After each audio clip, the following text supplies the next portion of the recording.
ತುಲಾ ರಾಶಿ ವೀಕ್ಷಕರಿಗೆಲ್ಲ ಸ್ವಾಗತ.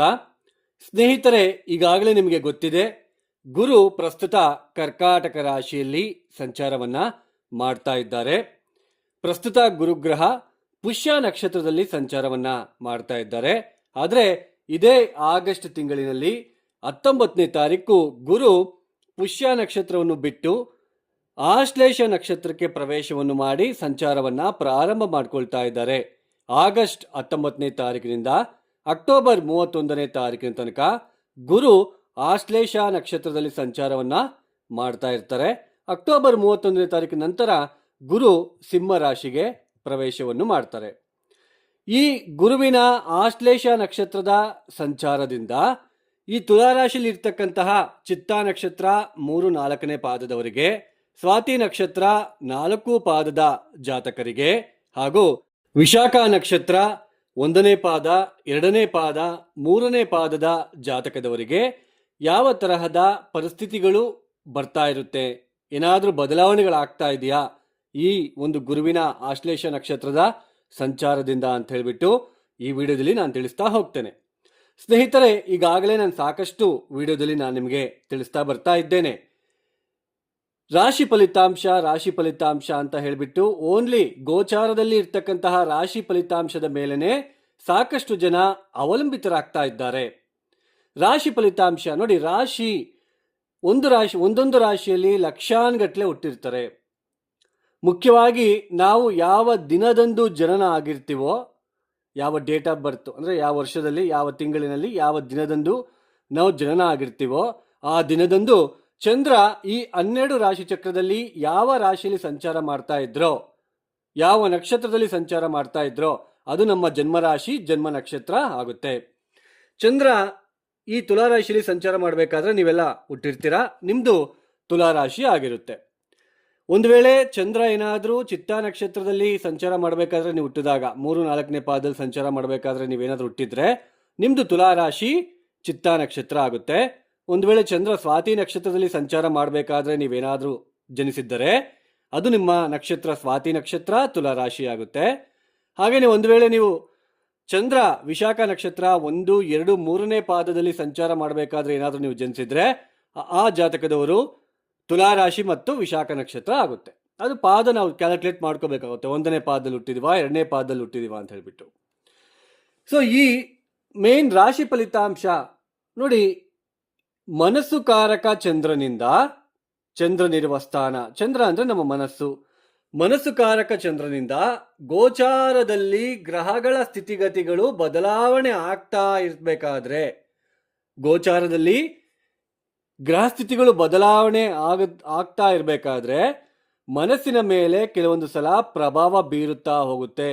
ಈಗ ನಿಮಗೆ ತುಲಾರಾಶಿಯವರಿಗೆ ನಿಮ್ಮ ಜನ್ಮರಾಶಿಯಿಂದ ಗುರು ದಶಮ ಸ್ಥಾನದಲ್ಲಿ ಸಂಚಾರ ಮಾಡ್ತಾ ಇರೋದ್ರಿಂದ ನಿಮ್ಮ ಮನಸ್ಸಿನಲ್ಲಿ ಸದಾ ಸ್ವಲ್ಪ ವಿಶ್ರಾಂತಿ ಇರೋದಿಲ್ಲ. ಏನಪ್ಪ, ತುಂಬ ಕೆಲಸ ಮಾಡ್ತಾ ಇದ್ದೀನಿ, ಆದರೂ ಯಾಕೋ ಪ್ರೋಗ್ರೆಸ್ ಅನ್ನೋದು ಕಾಣ್ತಾ ಇಲ್ಲ, ಮನಃಶಾಂತಿ ಇಲ್ವಲ್ಲಪ್ಪ, ಕೆಲಸ ಮಾಡೋ ಜಾಗದಲ್ಲಿ ನನಗೆ ತೊಂದರೆ ಕೊಡ್ತಾ ಇದ್ದಾರೆ, ಏನಪ್ಪ ಇದು, ಹಿಂಗೆ ಮನಸ್ಸಿನಲ್ಲಿ ಏನೋ ಒಂದು ಚಿಂತೆಗಳು ಬರ್ತಾ ಇರುತ್ತೆ. ದಶಮ ಗುರು ಅಲ್ವಾ. ಸಾಕಷ್ಟು ಜನ, ನಾನು ಹಳೆ ವಿಡಿಯೋ ದಶಮ ಗುರು ಬಂದಾಗ ಗುರುಬಲ ಇರೋದಿಲ್ಲ ಅಂತ ಹೇಳಿದ್ದಕ್ಕೆ ಸಾಕಷ್ಟು ಜನ ಕಾಮೆಂಟ್ ಹಾಕಿದ್ದಾರೆ, ನೀವೊಂಥರ ಹೇಳ್ತಿದ್ದೀರಾ, ಬೇರೆಯವರು ಒಂಥರ ಹೇಳ್ತಿದ್ದಾರೆ ಅಂತ ಹೇಳ್ಬಿಟ್ಟು. ಈಗ ನೀವು ಅರ್ಥ ಮಾಡ್ಕೋಬೇಕಾಗುತ್ತೆ ಇವಾಗ ಇಲ್ಲಿ. ಅದಕ್ಕೆ ಪೂರ್ತಿಯಾಗಿ ವಿಡಿಯೋವನ್ನು ನೋಡಿ. ಮನಸ್ಸು ಕಾರಕ ಚಂದ್ರನಿಂದ ದಶಮ ಸ್ಥಾನಕ್ಕೆ ಗುರು ಬಂದಾಗ ಮನಸ್ಸಿನಲ್ಲಿ ಸ್ವಲ್ಪ ಚಿಂತೆ, ಒಂದು ಸ್ವಲ್ಪ ಏನಾದರೂ ಒಂದು ದುಗುಡ, ದುಃಖಗಳು, ಮನಸ್ಸಿಗೆ ತೊಂದರೆ ಆಗ್ತಕ್ಕಂತಹ ಘಟನೆಗಳು. ಕೆಲಸ ಮಾಡೋ ಜಾಗದಲ್ಲಿ ನಿಮಗೊಂದು ಒಳ್ಳೆ ನೇಮ್ ಬರೋದಿಲ್ಲ, ಎಷ್ಟೇ ಕಷ್ಟಪಟ್ಟು ಕೆಲಸ ಮಾಡಿದ್ರು ಮನಃಶಾಂತಿ ಇರೋದಿಲ್ಲ, ನಿಮ್ಮ ಮೇಲೆ ಚಾಡಿ ಹೇಳೋದು, ಮನೇಲಿ ಬಂದರೆ ಒಂಥರ ನೆಮ್ಮದಿ ಕಡಿಮೆ, ಕೆಲಸಕ್ಕೆ ಹೋದರೆ ಒಂಥರ ನೆಮ್ಮದಿ, ಈ ತರಹ ಸ್ಥಿತಿಗತಿಗಳಲ್ಲಿ ನಿಮಗೆ ಬದಲಾವಣೆ ಆಗ್ತಾ ಇರುತ್ತೆ. ಅಂದರೆ ರಾಶಿ ಫಲಿತಾಂಶ ಇಷ್ಟೇ, ಮನಸ್ಸು ಕಾರಕ ಚಂದ್ರನಿಂದ ಗ್ರಹ ಸ್ಥಿತಿಗಳು ಬದಲಾವಣೆ ಆದಂತೆಲ್ಲ ನಮ್ಮ ಮನಸ್ಸಿನ ಮೇಲೆ ಪ್ರಭಾವ ಬೀರುತ್ತಾ ಹೋಗುತ್ತೆ. ಈಗ ಚಂದ್ರನಿರುವ ಸ್ಥಾನದಿಂದ 4ನೇ ಮನೆಗೆ ಶುಕ್ರ ಏನಾದರೂ ಬಂದಾಗ ಮನೆ ರಿಪೇರಿ ಮಾಡಬೇಕು, ಅಥವಾ ವಾಹನಕ್ಕೆ ಏನಾದರೂ ಒಂದು ಆಲ್ಟ್ರೇಷನ್ ಮಾಡಿಸ್ಬೇಕು, ಅಥವಾ ಏನೋ ಒಂದು ವಾಹನಕ್ಕೆ ಏನಾದರೂ ಒಂದು ಚೇಂಜ್ ಮಾಡಿಸ್ಬೇಕು, ಅಥವಾ ಮನೆ ದುರಸ್ತೀಕರಣ ಮಾಡಿಸ್ಬೇಕು, ಈ ಥರ ಏನಾದರೂ ಒಂದು ನಿಮ್ಮ ಮನಸ್ಸಿನಲ್ಲಿ ಬರ್ತಾ ಇರುತ್ತೆ. ಅದನ್ನು ನಾವು ಪೂರ್ತಿಯಾಗಿ ಮಾಡ್ತೀವಾ ಇಲ್ವಾ ಅದರ ಅವಕಾಶ ಸಿಗುತ್ತಾ ಅನ್ನೋದು ನಮ್ಮ ಜಾತಕ ಹೇಳುತ್ತೆ. ಫಾರ್ ಎಕ್ಸಾಂಪಲ್, ನಿಮ್ಗೆ ಈಸಿಯಾಗಿ ಅರ್ಥ ಆಗಲಿ ಅನ್ನೋದಕ್ಕೋಸ್ಕರ ನಾನು ಇದನ್ನ ಹೇಳ್ತಾ ಇದ್ದೇನೆ. ಕೇವಲ ಮನಸ್ಸಿನಲ್ಲಿ ಆಗ್ತಕ್ಕಂತಹ ಬದಲಾವಣೆಗಳು ಮಾತ್ರ ಇದನ್ನ ಅರ್ಥ ಮಾಡ್ಕೋಬೇಕು. ಯಾಕಂದ್ರೆ ಮನಸ್ಸು, ನಮ್ಗೆ ದುಡ್ಡಿರುತ್ತೆ, ಏನೇ ಇರ್ಬೋದು, ಮನಸ್ಸು ಚೆನ್ನಾಗಿಲ್ಲ ಅಂತಂದ್ರೆ ಎಷ್ಟೇ ದುಡ್ಡಿದ್ರೂ ವೇಸ್ಟ್. ಅದಕ್ಕೆ ಮನಸ್ಸು ಕಾರಕ ಚಂದ್ರ ತುಂಬಾ ಇಂಪಾರ್ಟೆಂಟು. ಮನಸ್ಸು ಕಾರಕ ಚಂದ್ರನಿಂದ ಈ ಒಂದು ಗೋಚಾರದಲ್ಲಿ ಕೆಲವೊಂದು ಗ್ರಹಸ್ಥಿತಿಗಳು ಬದಲಾವಣೆ ಆದಂತೆಲ್ಲ ನಮ್ಮ ಮನಸ್ಸಿನ ಮೇಲೆ ಪ್ರಭಾವ ಬೀರುತ್ತಾ ಹೋಗ್ತಾ ಇರುತ್ತೆ ವಿನಃ ಆ ಪ್ರಭಾವ ಅನ್ನೋದು ಎಷ್ಟರ ಮಟ್ಟಿಗೆ ಘಟನೆಗಳ ಮುಖಾಂತರ ನಮಗೆ ಜೀವನದಲ್ಲಿ ನಡೆಯುತ್ತೆ ಅನ್ನೋದು ನಮ್ಮ ಜಾತಕದಲ್ಲಿ ಗೊತ್ತಾಗುತ್ತೆ ಅಷ್ಟೇ. ನಾವು ಮನಸ್ಸಿನಲ್ಲಿ ಏನೋ ಆಸೆ ಪಡ್ತೀವಿ, ಯಾವುದೋ ಒಬ್ಬ ಸಿನಿ ಆ್ಯಕ್ಟರ್ನ ನಾನು ಅವ್ರ ಜೊತೆ ಫೋಟೋ ತೆಗೆಸ್ಕೋಬೇಕು ಅಂತ ಅನ್ಕೊಳ್ತೀರಾ, ಒಂದು ವಾಹನ ತಗೋಬೇಕು ಅಂತ ಅನ್ಕೊಳ್ತೀರಾ, ಅಥವಾ ಏನೋ ಒಂದು ಮನಸ್ಸಿನಲ್ಲಿ ಒಂದು ಆಸೆ ಆಕಾಂಕ್ಷೆಗಳು ಅಥವಾ ದುಃಖದ ವಾತಾವರಣ, ಇದರಿಂದ ಹೊರಗಡೆ ಬರಬೇಕು ಅಂದರೆ ನಿಮ್ಮ ಜಾತಕ ತುಂಬ ಮುಖ್ಯ. ಅದು ನಿಮಗೆ ಅರ್ಥ ಮಾಡಿಸೋದಕ್ಕೆ ಇಷ್ಟೆಲ್ಲ ನಾನು ಇದನ್ನ ಹೇಳ್ತಾ ಇದ್ದೇನೆ. ಯಾಕೆಂದರೆ ಯಾರೋ ಮುಗ್ಧರು ಇರ್ತಾರೆ, ಅಮಾಯಕರು ಇರ್ತಾರೆ, ಏನು ಅರ್ಥ ಆಗದೇ ಇರೋರು ಇರ್ತಾರೆ, ಅವರು ತಿಳ್ಕೋಬೇಕು ಅನ್ನೋ ಉದ್ದೇಶ ನನ್ನದು. ಅವ್ರಿಗೂ ಕೂಡ ಅರ್ಥ ಮಾಡಿಸ್ಬೇಕು. ಸುಮ್ಮನೆ ಬ್ಲೈಂಡ್ ಆಗಿ ನಂಬಾರ್ದು. ಈ ರಾಶಿಯವ್ರಿಗೆ ಹಿಂಗಾಗ್ಬಿಡುತ್ತೆ ಹಂಗಾಗ್ಬಿಡುತ್ತೆ ಅದೆಲ್ಲ ಗೊತ್ತಾಗೋದಿಲ್ಲ. ರಾಶಿ ಗುಂಪು ಲಕ್ಷಾನುಗಟ್ಟಲೆ ಹುಟ್ಟಿರ್ತಾರೆ. ಮನಸ್ಸು ಕಾರಕ ಚಂದ್ರನಿಂದ ಒಂದೊಂದೇ ಗ್ರಹಗಳು ಬಂದಂತೆಲ್ಲ ನಿಮ್ಮ ಜಾತಕರೀತ್ಯ ಏನು ದಶಾಭಕ್ತಿ ನಡೀತಾ ಇದೆಯೋ ಗೊತ್ತಿಲ್ಲದೆ ನೋಡ್ಕೊಳ್ದೇನೆ ಈ ರಾಶಿ ಫಲಿತಾಂಶಗಳನ್ನು ನಂಬಿಕೊಂಡು ಕುತ್ಕೋಬಾರ್ದು. ಬ್ಲೈಂಡ್ ಆಗಿ ನಂಬೇಡಿ, ಅರ್ಥ ಮಾಡ್ಕೋಬೇಕು. ಜಾತಕಕ್ಕೆ ಸಂಬಂಧಪಟ್ಟಿರ್ತಕ್ಕಂಥ ಪರಿಹಾರಗಳನ್ನೇ ಮಾಡ್ಕೋಬೇಕು. ನಿಮಗೆ ಕರ್ಮ ಆ ಒಂದು ಗ್ರಹಸ್ಥಿತಿಗಳು ಬಿಡೋದಿಲ್ಲ. ನಿಮಗೆ ಆ ಪರಿಹಾರಗಳನ್ನು ಮಾಡ್ಕೊಳೋದಕ್ಕೂ ಬೇರೆ ಯಾವುದೋ ಸಂಬಂಧ ಇಲ್ದಿರೋ ಪರಿಹಾರ ಮಾಡಿಕೊಂಡು ನಾನು ಎಲ್ಲ ಪರಿಹಾರ ಮಾಡಿಕೊಂಡೆ ನನಗೆ ಒಳ್ಳೇದೇ ಆಗ್ತಿಲ್ಲ ಅಂತಂದು ಭಾವನೆ ನಿಮ್ಮಲ್ಲಿ ಬರ್ತಾ ಹೋಗುತ್ತೆ. ಅದು ಸರ್ವೇ ಸಾಮಾನ್ಯ. ಅದು ಐ ವಿಲ್ ಅಗ್ರೀಟ್, ನಾನು ಅಕ್ಸೆಪ್ಟ್ ಮಾಡ್ಕೊಳ್ತೀನಿ. ಬಟ್ ನಿಮ್ಮ ಗ್ರಹಸ್ಥಿತಿಗೆ ತಕ್ಕಂತೆ ಇರೋದು ನೋಡ್ಕೋಬೇಕಾಗುತ್ತೆ.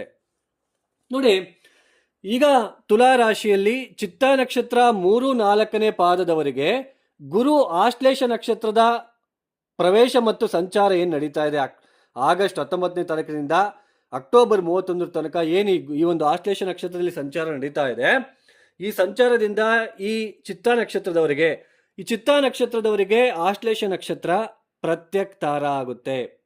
ಅಂದರೆ ತಾರಾಬಲ ನಾವು ನೋಡಿಕೊಂಡಾಗ ಈ ನಿಮ್ಮ ನಕ್ಷತ್ರಕ್ಕೆ, ಚಿತ್ತಾ ನಕ್ಷತ್ರದವರಿಗೆ ಆಶ್ಲೇಷ ನಕ್ಷತ್ರ ಸರಿ ಹೊಂದಾಣಿಕೆ ಆಗುವುದಿಲ್ಲ. ಅಂತಹ ನಕ್ಷತ್ರದಲ್ಲಿ ಗುರು ಸಂಚಾರ ನಡೀತಾ ಇರೋದ್ರಿಂದ ಮತ್ತಷ್ಟು ಉದ್ಯೋಗದಲ್ಲಿ ತೊಂದರೆಗಳು. ಫಾರ್ ಎಕ್ಸಾಂಪಲ್, ಈಗ ನನ್ನ ಕೆಲಸ ಬೇಡಪ್ಪ ಅಂತ ಬಿಟ್ಬಿಟ್ಟಿರ್ತೀರಾ, ಇನ್ನೊಂದು ಕೆಲಸ ಹುಡುಕ್ಬೇಕು ಅಂತ ಹುಡುಕ್ತಾ ಇರ್ತೀರಾ. ಈಗ ಕೆಲಸ ಸಿಗದೆ ಸ್ವಲ್ಪ ಪರದಾಡಬೇಕಾಗಿರೋ ಪರಿಸ್ಥಿತಿ, ಹಣಕಾಸಿನ ವಿಚಾರದಲ್ಲಿ ತೊಂದರೆಗಳು, ಮನೆಯಲ್ಲಿ ಇರ್ತಕ್ಕಂತಹ ಹಿರಿಯರು, ತಂದೆ ತಾಯಿ ತಾತ ಅಜ್ಜಿ ಆಕಸ್ಮಿಕವಾಗಿ ನೀವು ಕೆಲಸ ಬಿಟ್ಟಾಗ ಮನೆಯಲ್ಲಿ ನಿಮಗೆ ಬೈತಾರೆ.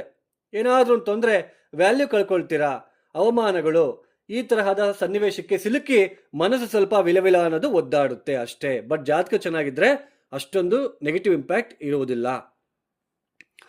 ಇನ್ನು ಅಂದರೆ ಈಗ ಗುರು ಪುಷ್ಯ ನಕ್ಷತ್ರದಲ್ಲಿ ಸಂಚಾರ ಮಾಡಬೇಕಾದ್ರೆ ಒಂಥರ ಇತ್ತು, ಪರವಾಗಿಲ್ಲ ಸ್ವಲ್ಪ. ಬಟ್ ಆಶ್ಲೇಷ ನಕ್ಷತ್ರಕ್ಕೆ ಬರ್ತಾ ಇರೋದ್ರಿಂದ ಉದ್ಯೋಗ ವಿಚಾರ, ಹಾಗೇನೆ ಹಣಕಾಸಿನ ವಿಚಾರದಲ್ಲಿ, ಹಾಗೇನೆ ಹೊಸ ಉದ್ಯೋಗ, ದುಡ್ಡು ಕೊಟ್ಟರೆ ಉದ್ಯೋಗ ಸಿಕ್ಬಿಡುತ್ತೆ ಅಂತ ಯಾರು ಹೇಳ್ತಾರೆ, ಕೊಟ್ಬಿಡೋದಲ್ಲ. ದಯವಿಟ್ಟು ಚಿತ್ತಾ ನಕ್ಷತ್ರದವರು ನೋಡ್ಕೋಬೇಕು, ಸರಿ ಇಲ್ಲ ಟೈಮ್ ನಿಮ್ಮದು. ಇನ್ನು ಸ್ವಾತಿ ನಕ್ಷತ್ರದಲ್ಲಿ ಹುಟ್ಟಿರ್ತಕ್ಕಂಥವ್ರಿಗೆ 4 ಪಾದದವರೆಗೆ ಈ ಆಶ್ಲೇಷ ನಕ್ಷತ್ರ ಕ್ಷೇಮ ತಾರ ಆಗುತ್ತೆ. ಇಷ್ಟು ದಿನ ಪುಷ್ಯ ನಕ್ಷತ್ರದಲ್ಲಿ ಸಂಚಾರ ಮಾಡಬೇಕಾದ್ರೆ ಸಾಕಷ್ಟು ತೊಂದರೆಗಳನ್ನು ನೀವು ಪಟ್ಟಿದ್ದೀರ. ಸ್ವಲ್ಪನಾದ್ರೂ ನಿಮ್ಗಾಗಲೇ ಅರ್ಥ ಆಗ್ತಾ ಇರಬೇಕು, ಸ್ವಲ್ಪ ತೊಂದರೆಗಳನ್ನು ನೀವು ಅನುಭವಿಸ್ತಾ ಇದ್ದೀರಾ. ಬಟ್ ಈ ಕ್ಷೇಮ ತಾರಕ್ಕೆ ಬರ್ತಾ ಇರೋದ್ರಿಂದ, ಗುರು ಆಶ್ಲೇಷ ನಕ್ಷತ್ರಕ್ಕೆ ಪ್ರವೇಶ ಆಗ್ತಾ ಇರೋದು ನಿಮಗೆ ಸ್ವಲ್ಪ ಮನಸ್ಸಿಗೆ ಆ ತೊಂದರೆ, ದುಃಖ, ದುಗುಡ ಅನ್ನೋದು ಸ್ವಲ್ಪ ಕಡಿಮೆ ಆಗ್ತಾ ಹೋಗುತ್ತೆ. ಚಿಂತೆಗಳು, ಅನಾವಶ್ಯಕ ಚಿಂತೆಗಳು ಕಡಿಮೆ ಆಗ್ತಾ ಹೋಗುತ್ತೆ. ಸೊ ಈ ಚಿತ್ತಾ ನಕ್ಷತ್ರದವ್ರಿಗೆ ನಾನು ಪರಿಹಾರ ಕೊಡಲಿಲ್ಲ, ಸಾರಿ, ಕ್ಷಮಿಸ್ಬಿಡಿ.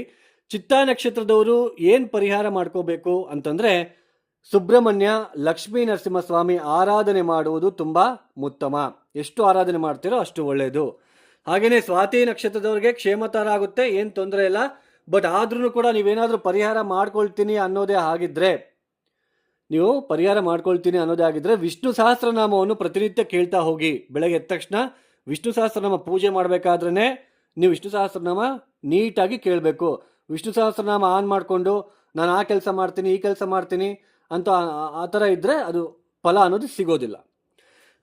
ಅಂದರೆ ಈ ಸ್ವಾತಿ ನಕ್ಷತ್ರದವರಿಗೆ ಚೆನ್ನಾಗಿದೆ.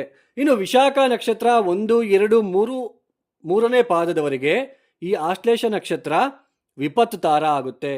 ಅಂದರೆ ಗುರುವಿನ ಸಂಚಾರ ಏನಿದೆ, ಆಶ್ಲೇಷ ನಕ್ಷತ್ರಕ್ಕೆ ಪ್ರವೇಶ ಮತ್ತು ಸಂಚಾರ ಏನು ನಡೀತಾ ಇದೆ, ಈ ವಿಶಾಖ ನಕ್ಷತ್ರದವರಿಗೆ ಒಳ್ಳೆಯದಲ್ಲ. ಸೊ ಮತ್ತೆ ಇವ್ರಿಗೂ ಕೂಡ ಉದ್ಯೋಗದಲ್ಲಿ ಸಾಕಷ್ಟು ಎಚ್ಚರಿಕೆಯಿಂದಿರಬೇಕು.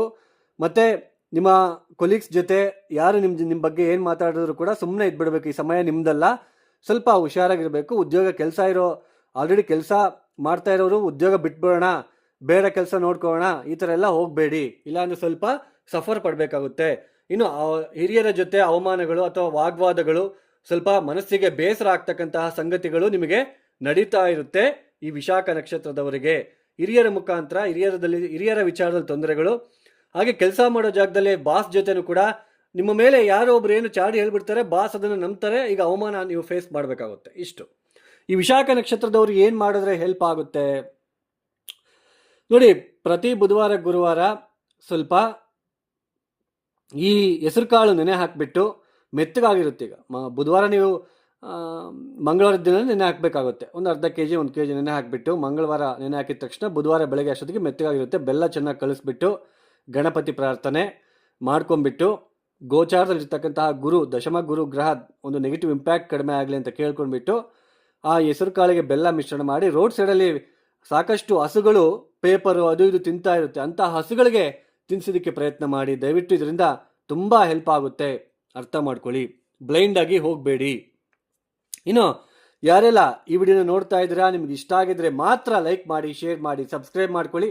ಅದರ್ವೈಸ್ ಜಸ್ಟ್ ಇಗ್ನೋರ್ ಮಾಡಿ, ಸ್ಕಿಪ್ ಮಾಡಿ. All the best. ಸರ್ವೇ ಜನ ಸುಖಿನೋ ಭವಂತು. ಧನ್ಯವಾದಗಳು. ಜೈ ಶ್ರೀರಾಮ್.